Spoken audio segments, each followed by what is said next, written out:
What is up, people of the internet? It is me, Real American, back in with a new video. And today, welcome to the second edition of Morning Recap with Real American on this beautiful March 22nd, 2023 morning. Now, before we continue and start today's video, I hope you enjoy these type of videos. If you do, smash the like button down below, subscribe, share with your friends, hit that little bell, follow the Twitter account in the description down below, and join the channel today. Guys, just for $3 a month, you could join Real American Politics, which helps support the daily content we all know and love. You love the daily content? Well, this is the best way to support it, so I hope and recommend you join today. And of course, a big shout out to the Kelvin Coolidge Project. Link in the description down below. He helped make the morning recap with all the news and information. So yeah, hope you and recommend you follow that. And of course, Real American Politics Twitter account. Let's boost these numbers back up to, what, 45,000? We can do that, right?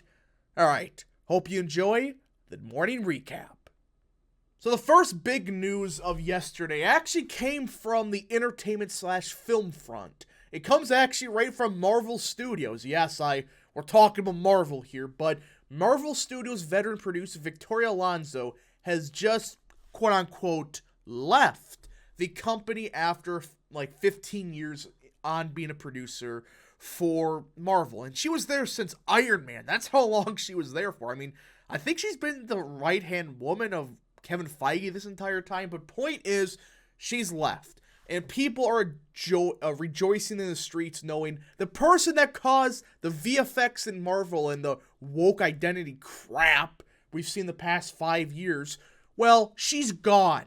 So yeah, she single-handedly destroyed Marvel's VFX department, and she's the one that's been pushing the woke identity politics in all of Marvel's projects. She has to be the one that approves every single frame. So yeah, she has a lot of power. So hopefully this is a sign that Marvel could hopefully turn around again. Marvel had great movies in just last 5 years. Outside of Endgame, it's kind of just been a shit show. That's the best way to describe it. But hopefully this can turn around Marvel Studios. So the second big news of yesterday came from Uganda. Yep, Uganda's in the news again, hooray.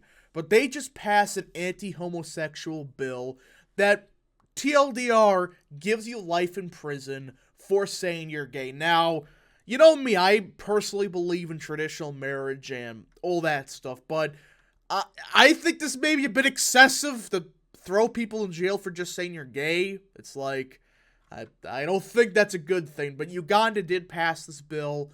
Again, I don't think this is the best solution. I agree with traditional marriage, but it's like, okay, this may be pushing things a tad too far, but you can also make the argument the left has been doing the same crap for years when it comes to transgenderism for children. So, it is what it is, but I think this is a bit too far.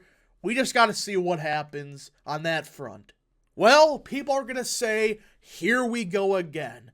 A potentially deadly fungus is spreading rapidly in U.S. healthcare clinics across the board. Now, people need to understand this is kind of a nothing burger. This isn't going to turn into COVID 3.0.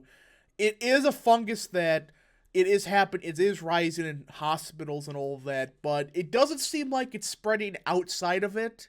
So that is a good thing, but this is still something we need to take seriously because we don't want the same crap to happen where we must shut down for 15 years. It's like, yeah, no. But it does seem like it is a dangerous fungus. It has like a 60% mortality rate, but it seems like it is potentially just in hospitals, and hopefully they get it solved ASAP because that's possibly the worst place you can have a deadly fungus in. But it seems like it is kind of a nothing burger. It's kind of been there for a while, but we just got to see what happens. Hopefully this stops. So yeah. So a massive earthquake has just struck in the Afghanistan and Pakistan region, and at least 13 are dead from this. This was, I think, a 6.5 magnitude earthquake, which is fairly large, and it seems like at least 13 people are dead and hundreds are injured. So this is kind of a big disaster, but hopefully nobody else dies. I am praying for those that live in this region. It is a bad earthquake. Hopefully no more people die. It is a tragedy that people have died from this earthquake, but it seems like that it is over, but we just got to see what happens. Hopefully this is the end of the earthquake. Hopefully no more deaths. That's the best case scenario for the people in Pakistan and Afghanistan.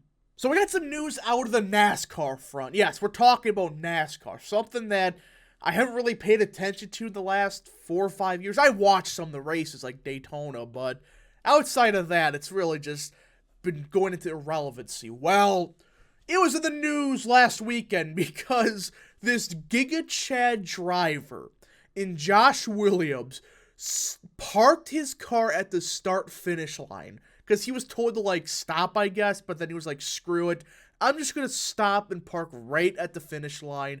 And he just left. He got out of his car and just left. It was absolutely hilarious. And NASCAR suspends him, which, okay.